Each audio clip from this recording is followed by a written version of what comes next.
كما صليت على سيدنا إبراهيم وعلى آل سيدنا إبراهيم وبارك على سيدنا محمد وعلى آل سيدنا محمد كما باركت على سيدنا إبراهيم وعلى آل سيدنا إبراهيم في العالمين إنك حميد مجيد. اللهم صل على سيدنا محمد وعلى آل سيدنا محمد كما صليت على سيدنا إبراهيم وعلى آل سيدنا إبراهيم وبارك على سيدنا محمد وعلى آل سيدنا محمد كما باركت على سيدنا إبراهيم وعلى آل سيدنا إبراهيم في العالمين إنك حميد مجيد. اللهم صل على سيدنا محمد وعلى آل سيدنا محمد كما صليت على سيدنا إبراهيم وعلى آل سيدنا إبراهيم وبارك على سيدنا محمد وعلى آل سيدنا محمد كما باركت على سيدنا إبراهيم وعلى آل سيدنا إبراهيم في العالمين إنك حميد مجيد.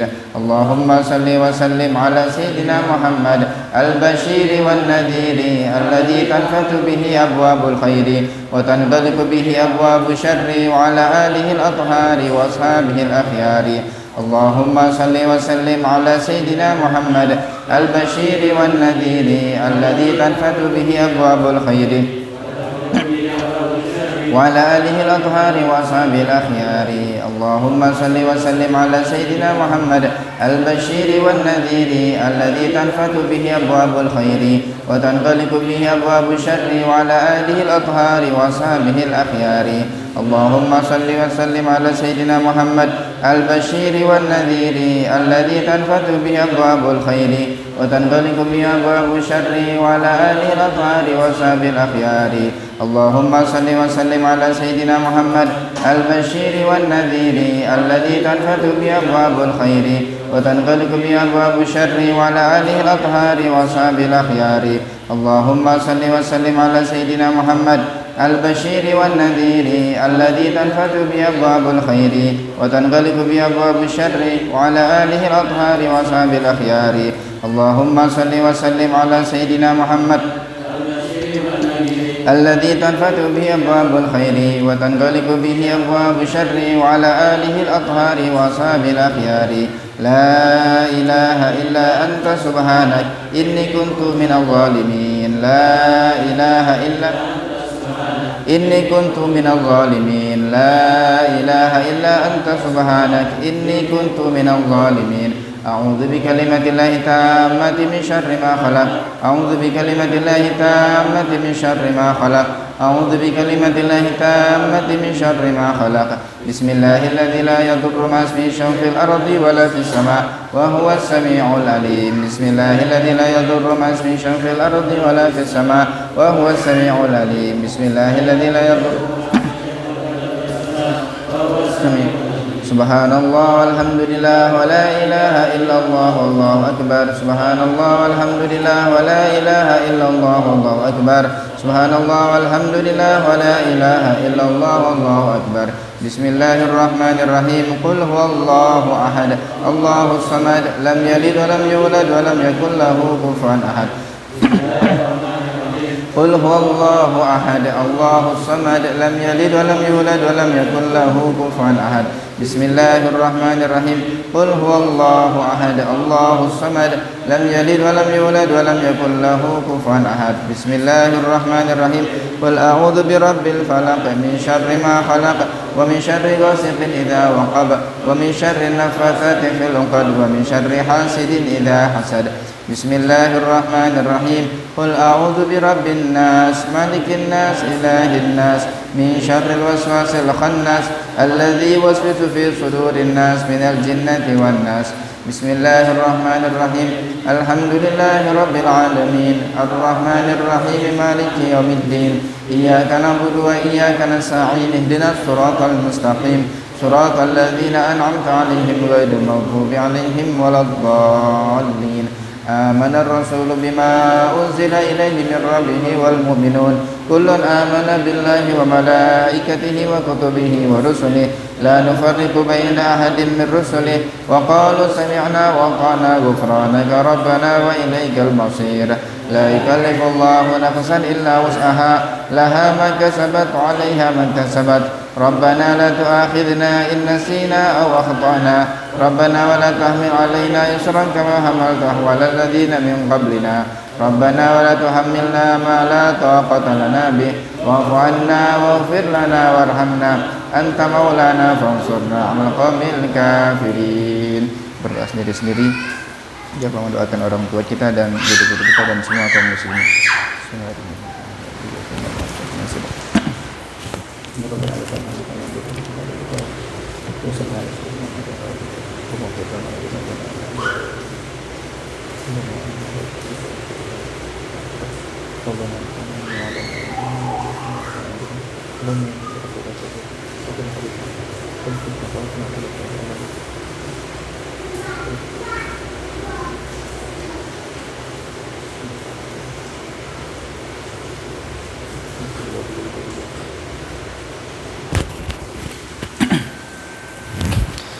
Walhamdulillahi Rabbil Alamin. Ya Arhamar Rahimin, Ya Arhamar Rahimin, Ya Arhamar Rahimin, farrij 'alal muslimin. Ya Arhamar Rahimin, Ya Arhamar Rahimin, Ya Arhamar Rahimin, farrij 'alal muslimin.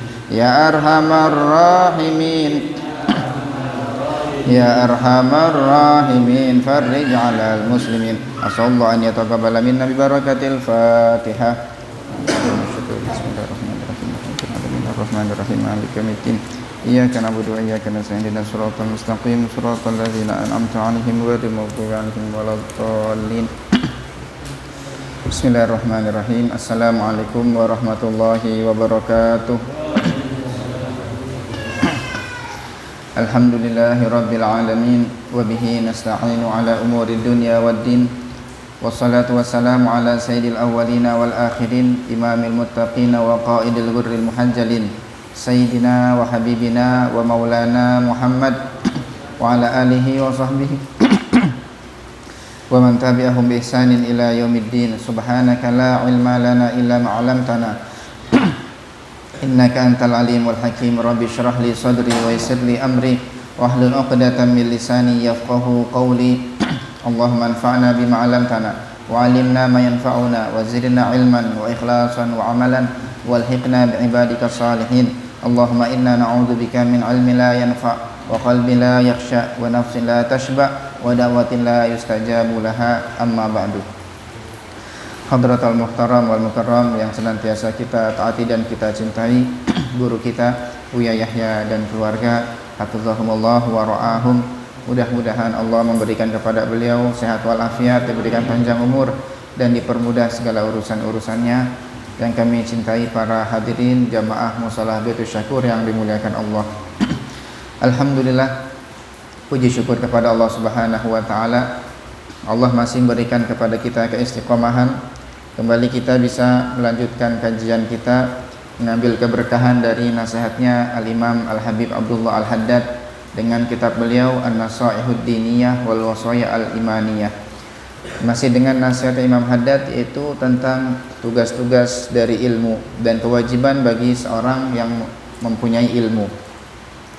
Dikatakan di sini oleh beliau, Bismillahirrahmanirrahim. Qala al-musannif rahimahullahu taala, nafa'anallahu bihi wa bi ulumi bi asrarihi wa bi barakatihi fid dharain, ila an qala wa yanbaghi lil alimi idza ja'ahu man yatlubul ilma an yanzura fihi fa in kana farigan wa muta'ahilan bi fahmil ilmi falyamurhu bi qiraatil kutubi. Baik, nasihat Imam Haddad yang akan kita baca malam hari ini adalah tentang bagaimana petunjuk bagi seorang alim apabila datang kepadanya seseorang yang ingin belajar kepadanya. Kata beliau, wa yanbaghi lil alimi, seharusnya bagi seorang alim yang punya ilmu, apabila datang kepadanya orang yang ingin menimba ilmu kepadanya, maka hendaknya orang alim tadi melihat dulu keadaan si calon santri tadi, calon murid tadi yang ingin belajar kepadanya. Fa in kana farigon, apabila seorang murid tadi yang ingin belajar, dia orangnya luang, punya waktu luang, wa muta'ahilan, dan dia mampu li fahmil ilmi, untuk memahami ilmu di usia yang usia masih produktif, usia muda yang usia masih semangat buat belajar. Kalau dia keadaannya dia peluang masih mampu untuk memahami ilmu, falyamurhu biqiraatil kutubi, maka hendaknya orang alim tadi menyuruh murid tadi untuk membaca kitab. Ya, namanya belajar kan harus ada kitab, baca kitab, dikaji satu persatu dari mulai satu bab sampai terakhir. Itu kalau yang nyantrinya adalah orang yang memang pengen belajar, farik dia, memang meluangkan waktunya sepenuhnya untuk belajar. Maka orang alim tadi hendaknya nyuruh murid tadi untuk membaca kitab. Wa in kana 'amiyan yaqsidu an yata'allama ma la budda lahu minal ilmi. Tetapi apabila orang yang datang kepadanya itu adalah orang awam yang dia sudah punya kesibukan dengan keluarga, dengan kerjaannya, ngurus keluarga di rumah, nggak mungkin orang awam tadi sebagaimana halnya santri yang memang waktunya luang untuk belajar. Kata beliau, kalau yang datang adalah orang awam biasa yang memang dia bertujuan ingin belajar yang penting-penting saja, yang penting dia bisa sholat, yang penting dia bisa ngaji, yang penting dia bisa caranya tohar yang benar, maka bagaimana petunjuknya? Fal yulakinhu dzalika talqinan, maka hendaknya ditalkin, langsung disampaikan saja, disampaikan, gak harus langsung baca kitab. Ini petunjuk dari Imam Haddad, jadi membedakan bagaimana seorang alim dia bisa melihat keadaan calon santri yang ingin belajar kepadanya. Ya, jadi melihat keadaan. Kalau orang adalah, jadi sebagaimana halnya dokter itu kan ketika datang kepadanya pasien, maka dokter tadi ngelihat keadaan pasiennya, butuhnya apa kira-kira, dikasih obatnya. Jadi nulis resep obat yang sesuai dengan si pasien tadi. Jadi nggak semua obat bakal sama, pasien A, B, C, D semuanya bakal berbeda-beda resep obat. Kenapa? Tergantung penyakit yang mereka derita. Begitupun ketika datang seorang yang datang kepada orang alim bisa melihat ini kira-kira butuhnya apa. Oh, dia butuhnya banyak karena dia masih muda, waktunya luang. Ayo suruh baca kitab. Nih, kasih kitab ini, kitab Fathul Qorib, kitab Safinah. Suruh baca dari awal sampai akhir. Ngartikan, nerjemahkan, nanti dijelaskan, dirinci satu persatu begitu. Tapi kalau yang datang adalah orang awam biasa, yang penting saya Ustadz pengen bisa wudhu aja, saya pengen bisa sholat, yang penting sah, maka jangan suruh baca kitab. Nih kitabnya Pak, Ta'limu Ta'lim, ini kitabnya Safinah, Fathul Qorib. Wah, sudah kabur duluan. Dibimbing dengan pelan-pelan, yang penting kiranya dia bisa. Ada kisahnya seorang mu'alaf. Jadi ada cerita, pernah kami dapat cerita kisah seorang mu'alaf baru masuk Islam. Namanya mu'alaf, belum ngerti banyak tentang masalah hukum-hukum agama. Datang dia kepada seorang kiai, saya baru masuk Islam, saya pengen bisa wudhu. Oh gitu, baik, datang ke rumah katanya, nanti saya ajarkan caranya wudhu, bawa pulpen, bawa buku tulis katanya. Baik. Akhirnya datang si orang mu'alaf tadi ke rumah kiai tadi, bawa buku, bawa pulpen. Ayo sekarang mulai belajarnya. Wudhu adalah, rukun wudhu ada 6. Jadi gini, niat, dirinci niat gini, dirinci satu persatu. Rukun kedua adalah basuh wajah, dirinci basuh wajah gini caranya, batasan wajah begini panjang lebar. Rukun ketiga adalah basuh tangan, dari mulai sampai sikus, dirinci lagi panjang lebar sampai 1 jam lebih. Pulang-pulang nggak bisa wudhu ternyata dia. Ya karena caranya salah nyampaikannya. Ini orang mu'alaf yang sudah memang dia juga waktunya bukan belajar lagi. Diajarkan begitu, suruh nyatet, gimana bisa wudhu? Ya belum bisa. Akhirnya sumpah dia datang lagi, sudahlah saya pengen balik dari Islam lagi ya tanya. Oh jangan. Lagian Islam begitu sulitnya untuk belajar. Cuman belajar wudhu kok susah banget belajar wudhu. Nanti belum sholatnya, belum belajar nanti puasa, ibadah kok begitu sulit. Coba kamu datang kepada saya tanya. Jadi kayak pertama tadi salah dalam ngajarinnya. Sini datang kepada saya ajarin. Bawa buku, nggak usah bawa buku. Bawa pulpen, nggak usah. Datang ke rumah nanti, saya antar ke kamar mandi katanya. Jadi kalau yang tadi kiai pertama ngajarin dengan cara sudah bawa buku, bawa pulpen. Yang kedua enggak, sini ke kamar mandi, buka keran. Nih liatin saya wudhu ya, kamu perhatikan. Basuh tangan, kumur-kumur, kemudian basuh wajah, dipraktekkan. Basuh tangan, kepala, telinga, kemudian kaki. Kamu bisa paham, hafal, coba praktekkan. Dipraktekkan, akhirnya bisa wudhu dia. Jadi yang pertama tadi ketika ngajarin berbelit-belit panjang lebar sampai mumet, kabur duluan karena memang bukan waktunya lagi. Maka kata Imam Haddad, kalau ada orang yang datang kepada orang alim pengen belajar, dilihat keadaannya. Kalau kayak model masih kayak yang sekiranya luang, belum punya beban keluarga, ayo bawa kitab, bawa buku ya, nulis, catat faedahnya, catat ilmunya. Nanti besok merojaah, suruh ngafalin. Nanti ditanya, ada ujiannya, ujian lisan, ujian tulis, bulanan gitu. Nah, coba yang datang adalah Kang Sukron, yang datang saat ibadah, yang datang, ayo bawa buku, sudah kabur duluan. tinggal ditalkin satu persatu. Ya. Jadi talkin dengan mudah. Yang penting sekiranya dia mudah faham. Makanya subhanallah Buya nulis kitab-kitab yang memang mudah difahami ya untuk kebutuhan masyarakat secara umum. Fikih praktis, yang penting sekiranya pakai bahasa Indonesia, mudah. Begini caranya tohroh, jadi nggak berbelit-belit, nggak terlalu dirinci. Tapi kalau pengen belajar lebih rinci, kitabnya ada, ya, rujukannya banyak, yang tebel-tebel ada juga. Pengen belajar akidah, ada akidah yang praktisnya ada. Yang penting ngerti kewajib sifat-sifat Allah yang wajib 20, ini, nanti yang wajib bagi Rasul, ini ada 4 dan seterusnya. Tapi kalau pengen lebih rinci lagi, ada kitab khususnya yang lebih gede, dari mulai yang kecil, tipis-tipis sampai yang lebih besar ada. Ya, tapi kan nanti malah repot, tulisannya gundul, harus ngartikan dulu, dijelasin, wah akhirnya malah mumet. Ini petunjuk dari Imam Haddad, begitu caranya ketika seorang alim menghadapi calon santri yang ingin belajar kepada beliau. Jadi melihat dulu keadaannya kira-kira bagaimana yang sesuai untuk si calon santri. Kalau dia sesuai untuk belajar baca kitab, suruh dia baca kitab. Kalau nggak sesuai, maka cukup ditalkin kepadanya. Bukan talkin jenazah, bukan. Ini talkin maksudnya talkin. Ayo rukun wudhu ada 6. Yang pertama adalah nanti dipraktekkan begitu. Ini maknanya mentalkinnya.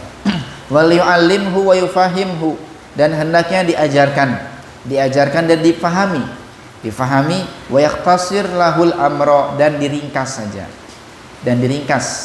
Wala yutawil alaihi bi qiraatil kutubil lati asahu la yafhamuha, dan jangan memperpanjang bacaan kitab yang mungkin dia nggak mungkin paham.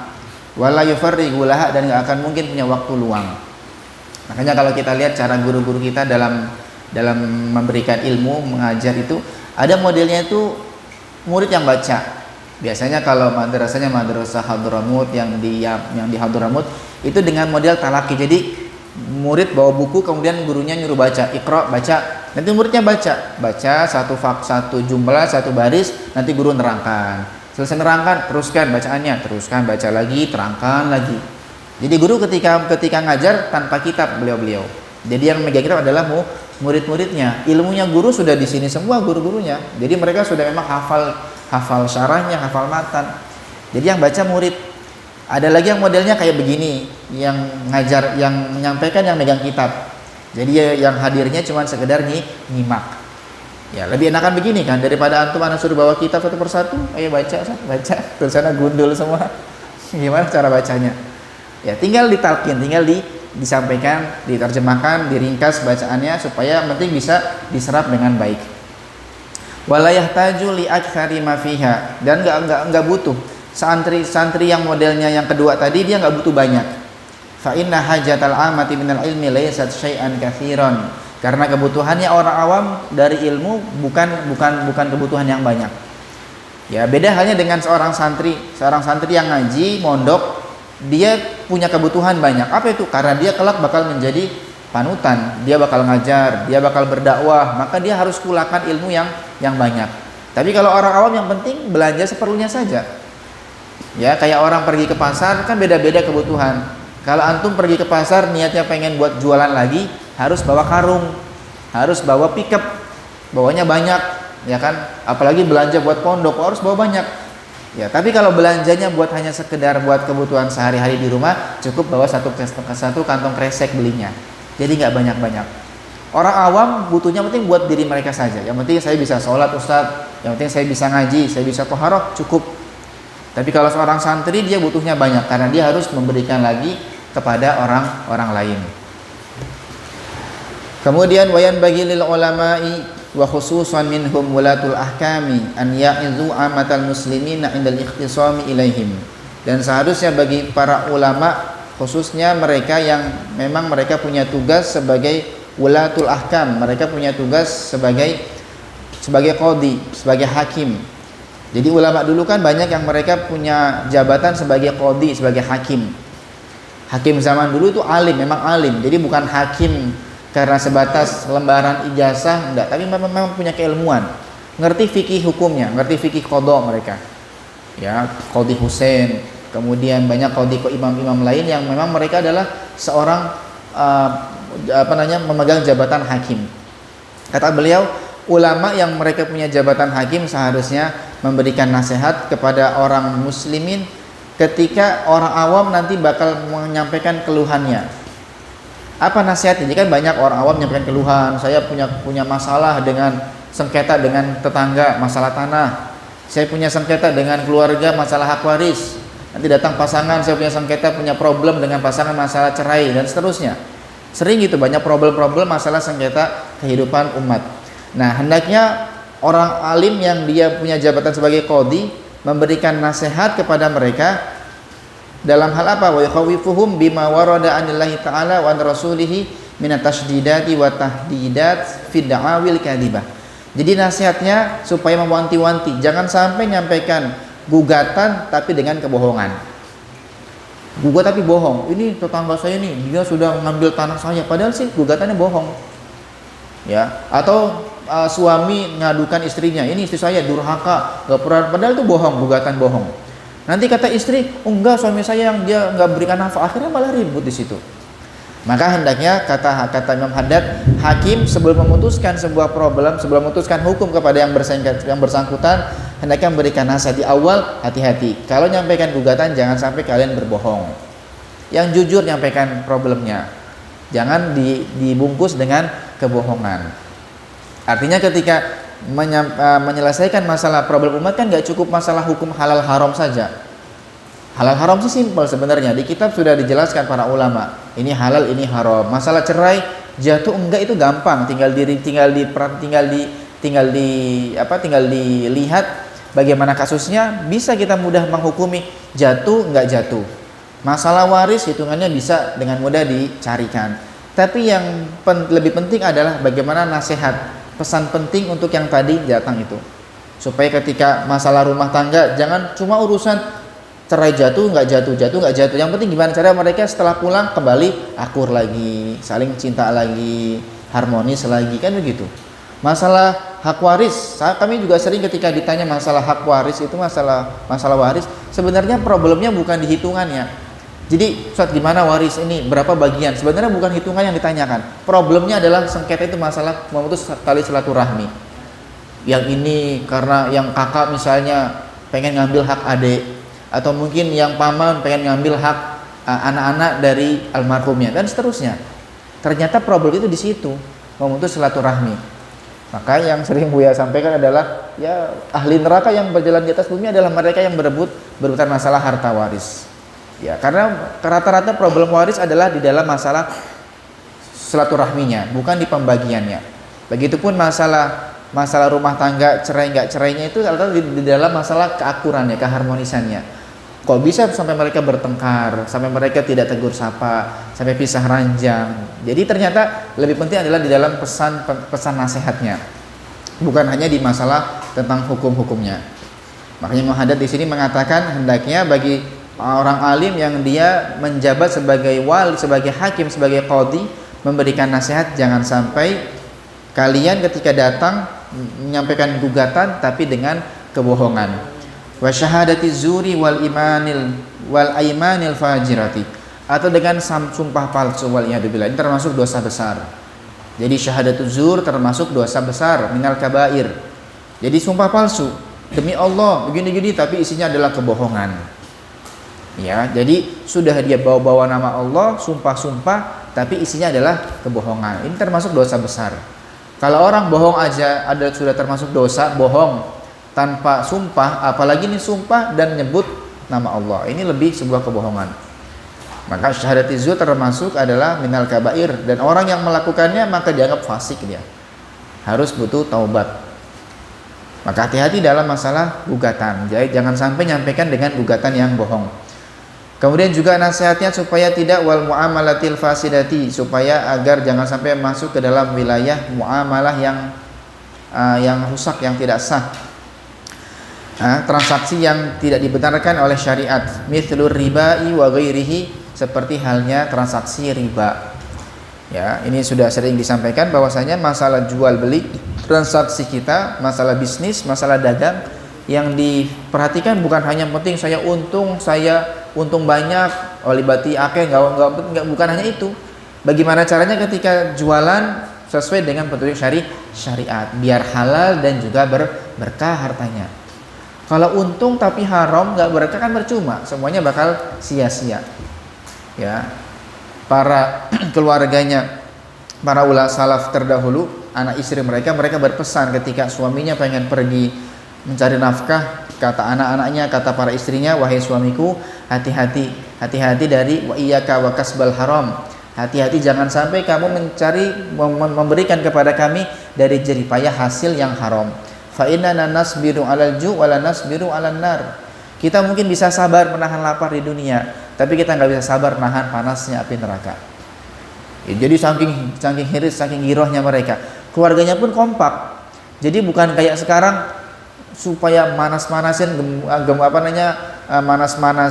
suaminya supaya ayo beli dong, jangan kalah sama tetangga tuh sudah punya mobil kita belum, usaha dong, terserah mau halal mau haram. Alhamdulillah. Kadang memang dari ketamaan. Ya, dari sebab ketamaannya seorang istri yang tidak soleha sehingga nuntut suaminya supaya ngasih banyak, yang penting dikasih banyak. Gak ada urusan mau halal mau haram, yang penting saya dapat duit. Ini adalah sebuah musibah. Ya. Nabi sudah menyabdakan, kelak kata Nabi, au kama qala Nabi, di akhir zaman sayakunu halakur rajuli biyadi ahlihi wa auladihi wa walidi au kama qala. Jadi kelak di akhir zaman kata Nabi, seorang yang soleh, laki-laki soleh, ternyata dia bisa binasa karena sebab istrinya, karena sebab orang tuanya, karena sebab anaknya sendiri. Bagaimana maksudnya kok ada orang soleh tapi binasa karena keluarganya sendiri? Iya. Jadi laki-lakinya soleh, dia takut dari barang haram, menjaga dia. Tapi ternyata dia punya istri tidak soleha. Istrinya nuntut, ayo bang cepetan cari uang, yang penting dapat uang. Terserah mau halal mau haram, akhirnya terpaksa ingin memenuhi kebutuhan keluarga di rumah yang tadinya soleh, sampai dia rela melakukan atau mengambil dari barang haram. Ini karena nggak kuat iman. Dia sudah menjaga tapi karena tuntutan, desakan dari keluarga di rumah akhirnya terpaksa mencari jalan yang haram, waliyadzubillah. Maka jangan sampai demikian ya. Makanya kata beliau, seorang alim yang dia punya tugas sebagai qadhi, sering menyampaikan masalah hukum, harus menyampaikan pesan-pesan ini. Jangan bohong, jangan dusta dalam menyampaikan gugatan. Hati-hati di dalam transaksinya, hindari daripada hal-hal yang diharamkan oleh syariat. Wa yadhkuru lahum ba'dha ma warada fi syar'i min tahrimi hadil umur. Dan hendaknya disampaikan bahwasanya hal-hal yang tadi semua adalah hal-hal yang haram, dan di situ ada dosanya. Bohong adalah dosa besar, adalah dosa. Syahadatiz zur, sumpah palsu adalah dosa. Riba adalah dosa. Dan disebutkan ancaman-ancamannya. Ini loh, kalau bohong begini ancamannya. Syahadatiz zur, sumpah palsu begini ancamannya. Apalagi riba, waliyadzubillah. Jadi nggak ada istilahnya riba sedikit boleh ya, nggak ada. Sedikit banyak nggak boleh. Sedikit aja nggak boleh, apalagi banyak.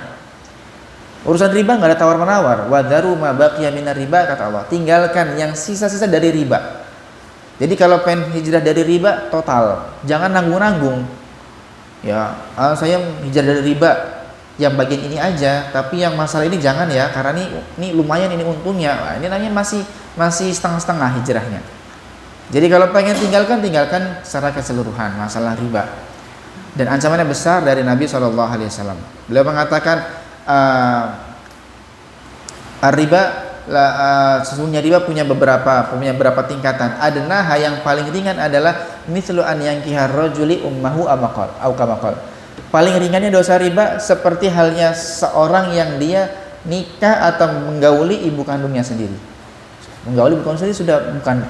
Seorang yang dia zina dengan perempuan adalah dosa besar, apalagi ini zinanya dengan ibu kandung sendiri. Dan itu adalah kata Nabi paling ringannya riba. Tingkatan riba yang paling ringan begitu dosanya. Bagaimana kalau riba yang tingkatan paling gede? Ya, makanya begitu ngeri kalau sudah masuk ke dalam wilayah riba. Dan ini kadang menggiurkan, memang menggiurkan. Sampai ada bahasa begini, ya kalau nggak riba tuh nggak bakal jadi kaya, katanya, waliyadzubillah. Jadi seakan-akan semua tergantung dalam urusan riba. Jadi kayaknya Allah tuh nggak mampu membuat kita kaya dengan jalan yang halal. Ini kan juga bentuk kurang ajar, membatasi rahmatnya Allah Subhanahu wa Ta'ala. Jadi kalau nggak haram pasti nggak bisa kaya. Makanya itu lihat orang-orang yang sukses, yang kaya, itu mereka nggak pilih-pilih. Kita ini orang Islam terlalu protek, akhirnya miskin terus, fakir. Ini kadang bahasa yang hati-hati, yang kadang merusak kita. Urusan rezeki sudah jatah dari Allah Ta'ala. Andaikan Allah katakan kita bakal kaya, kaya kita. Dari mana? Nggak harus melakukan jalan haram. Jadi banyak orang-orang yang dia punya kekayaan hebat, jadi pengusaha hebat, tapi lewat jalan yang halal. Karena rezeki adalah Allah yang ngatur semuanya, bukan dalam urusan ikhtiarnya manusia saja. Baik, kemudian kata beliau wa syiddatil iqabi fiha wa dzalika li ghalabatil jahli. Nah, kenapa kok sampai banyak orang yang mereka terjerumus urusan riba, kemudian masalah tadi syahadatuz zur, sumpah palsu, dan hal-hal keharaman lainnya? Itu semua sebabnya adalah li ghalabatil jahli, karena kebodohan yang sudah menyeluruh, sudah rata. Ya, jadi jahal yang memang sudah di mana-mana. Karena ketidaktahuan, minimnya pengetahuan kita kepada ilmu agama, akhirnya melakukan hal yang diharamkan tanpa disadari. Ligalabatil jahli wa syiddatil hirsi, dan karena saking tamaknya, punya sifat tamak. Hati-hati dengan ketamaan. Kalau hidupnya pengen senang, hidupnya pengen bahagia, tenang, dan kita terhindar dari hal-hal yang haram, adalah cukup dengan qanaah, dengan sifat qanaah, merasa cukup dengan yang Allah beri. Tapi kalau sudah hidupnya penuh tuntutan, penuh gaya hidup, hiris, maka nggak bisa dia meninggalkan barang-barang yang diharamkan.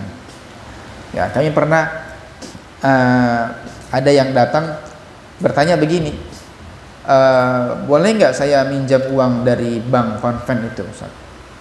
Ya, sebenarnya dia sudah tahu hukumnya, dia sudah ngerti bahwasanya minjam uang dari bank konven adalah sesuatu yang dilarang, nggak boleh. Karena di situ ada i'anah, ada bentuk menolong dalam transaksi atau urusan riba.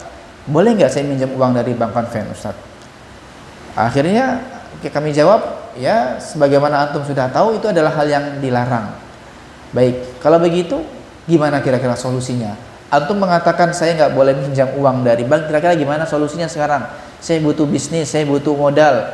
Kalau minjam ke kawan, siapa yang mau ngasih dengan nominal ratusan juta? Minjam ke saudara, nggak ada yang mau ngasih. Minjam kepada kawan, belum tentu dipercaya.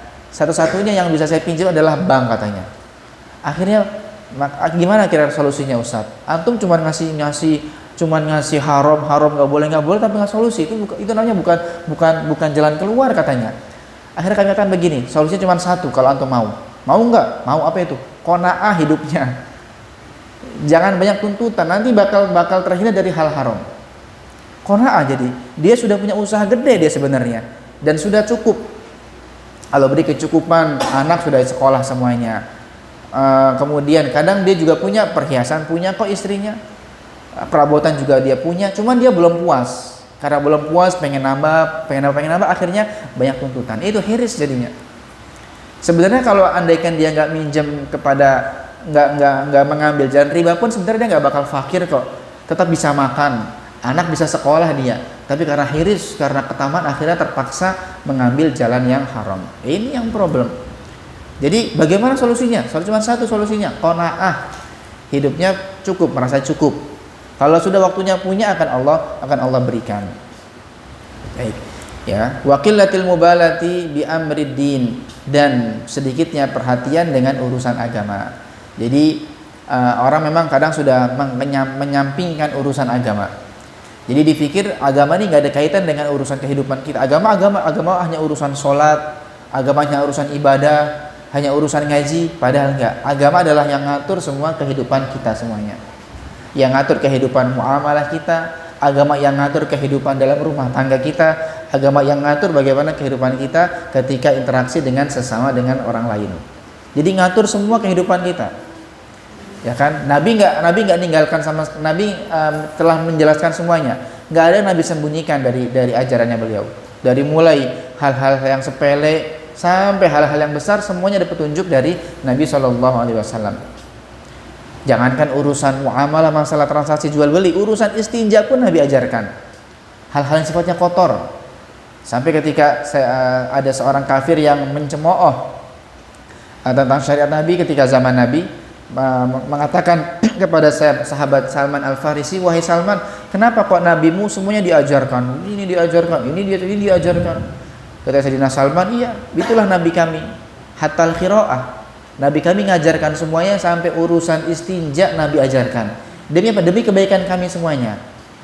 Saking perhatian Nabi kepada kita, Nabi ajarkan semuanya, dari mulai hal yang kecil sampai hal yang besar semua ada petunjuk dari beliau. Nah, orang sekarang sudah mulai diracuni oleh orang-orang yang di luar Islam. Sudahlah, ente jangan gabungkan, jangan campur adukan urusan agama dengan kehidupan. Agama itu agama urusan sholat, nggak ada kaitan dengan muamalah, nggak ada kaitan dengan masalah kepemimpinan negara. Padahal agama ngatur semuanya. Semua ada petunjuk dari agama. Wa kam min amiyin minal muslimina, berapa banyak dari orang awam dari kaum muslimin, idza sami'a tahrimal kadhibi, apabila mereka mendengar haramnya hukum berbohong, fid da'awi wasyahadati, di dalam kesaksian, di dalam pengaduan, wal aimani, atau di dalam sumpah, yarji' an syai'in qad azama alaihi, ternyata dia kembali dia insaf dia dari keinginan yang sudah dia niatkan, li jahlihi wa qillati ilmihi, karena kebodohan dan minimnya pengetahuan dia. Jadi kata Imam Haddad, ternyata memang kebanyakan orang ketika melakukan keharaman bukan karena cengkalnya mereka. Kita husnuzon, banyak orang ketika melakukan keharaman mereka ini sebenarnya pengen baik mereka. Tapi kenapa mereka masih melakukan hal-hal yang haram? Karena ketidaktahuannya mereka. Ketika ada orang nggak sholat, bukan karena mereka bangkang kepada Allah, bukan, mereka rindu untuk ibadah kepada Allah. Kita husnuzon, orang yang nggak sholat karena mereka nggak ngerti caranya sholat, karena mereka nggak ngerti kalau di jalan bagaimana sih caranya sholat. Kadang ada orang berpikir begini, kalau pengen sholat tuh harus pakai gamis, harus pakai sarung, harus di masjid gitu. Pikirnya mereka begitu. Jadi kalau sholat di pasar, dipikirnya nanti nggak sah karena kotor. Nanti kalau sholatnya sambil di samping gerobaknya nggak sah karena kotor. Pikirnya begitu, akhirnya mereka nggak sholat karena bingung caranya sholat. Maka sudah tugas kita menyampaikan kepada mereka, kalau pengen sholat, ibadah sangat-sangat mudah sekali. Jangan dibuat susah ibadah itu. Ini, jadi kata beliau memang demikian. Banyak orang ketika meninggalkan kewajiban melakukan hal yang haram karena ketidaktahuan mereka, bukan karena mereka bangkang dengan syariat, bukan. Jadi kita husnuzon, semua umat Nabi adalah mereka baik-baik semuanya. Mereka punya hati baik, rindu kepada kebaikan, tapi karena mereka tidak tahu ilmunya sehingga mereka melakukan hal yang dilarang. Nah, ini tugas kita semuanya. Tugasnya bukan hanya bagi seorang ustadz atau kiai, enggak, tapi tugas semua dari kita. Sebagai umat Nabi harus saling mengingatkan. Jadi misalnya kita punya kawan, kok masih malas sholat? Kenapa kamu masih malas sholat? Iya, susah kalau di pasar. Keder mau balik ke masjid, nanti siapa nungguin dagangan, ayo katanya. Kita sampaikan, oh nggak harus ke masjid, tinggal gelar tikar di lapak kamu, cari kiblat, sholat Allahu Akbar, sholat selesai, dan nggak butuh waktu yang lama. Nanti wudunya gimana? Ya tinggal wudu sebentar, ke kamar mandi, wudu, balik lagi, tinggal taruh di lapaknya pelang atau kertas, sedang sholat sebentar, kan itu bisa. Takbir sholat selesai 5 menit, jualan lagi. Jadi sampaikan kepada mereka ternyata begitu mudah kalau urusan menjalankan ibadah sholat. Nanti di jalan nggak ada masjid, mampir ke pom bensin, kan sekarang pom bensin sudah banyak musolanya. Masjid di pinggir jalan banyak. Nggak usah khawatir kekurangan air kita. Kita nggak usah ribet-ribet belajar bab tayamum lah. Itu bab tayamum dipelajari kalau kita lagi nggak ada air di padang pasir di sana. Di sana banyak air kok, ya kan? Makanya harus disampaikan bahwasanya urusan sholat adalah hal mudah sekali.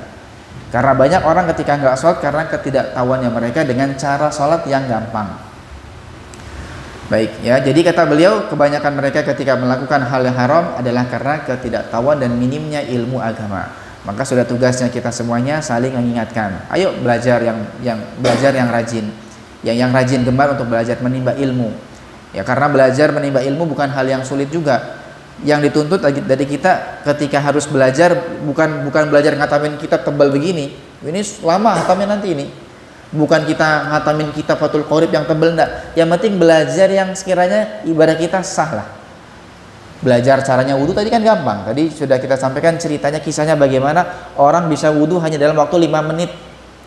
Ya, kalau yang tadi kisah pertama nggak bisa wudu karena caranya salah. 1 jam duduk dengan gurunya ternyata keluar nggak bisa wudu karena caranya salah. Tapi cara yang kedua 5 menit bisa wudu dia, langsung dipraktekkan di depannya. Ternyata semuanya gampang, mudah. Sholat praktekkan langsung, puasa gampang, semuanya adalah hal mudah andaikan kita mau untuk mempelajarinya. Baik, Semoga Allah berikan kepada kita ilmu yang barakah, ilmu yang bermanfaat, dan semoga Allah jadikan kita termasuk ahli ilmu, orang-orang yang giat belajar, senang belajar, dan Allah mudahkan kita untuk bisa mengamalkan dengan apa yang sudah kita pelajari. Dan semoga Allah jaga kita semuanya, Allah jaga keluarga kita, lingkungan kita dari melakukan hal haram, dan mudah-mudahan Allah berikan kepada kita semua istiqamah dalam hal amal kebaikan. Allah berkahi rumah tangga kita, rezeki kita, anak-anak kita, mereka dijadikan anak-anak yang soleh soleha, berbakti kepada kedua orang tuanya. Allah ampuni kita, guru kita, dosa-dosa kita, Allah angkat derajat mereka di dunia dan akhirat, dan mudah-mudahan Allah berikan kepada kita semuanya husnul khatimah, husnul khatimah, husnul khatimah ma'al lutfi wal afiyah. Rabbana atina fid dunya hasanah wa fil akhirati hasanatan wa qina adzabannar. Wa sallallahu ala sayyidina Muhammadin wa ala alihi wa sahbihi wa sallam. Walhamdulillahi rabbil alamin. Bismillahil Fatihah. A'udzubillahi minasyaitonir rajim. Bismillahirrahmanirrahim. Alhamdulillahi rabbil alamin arrahmanir rahim maliki yaumiddin.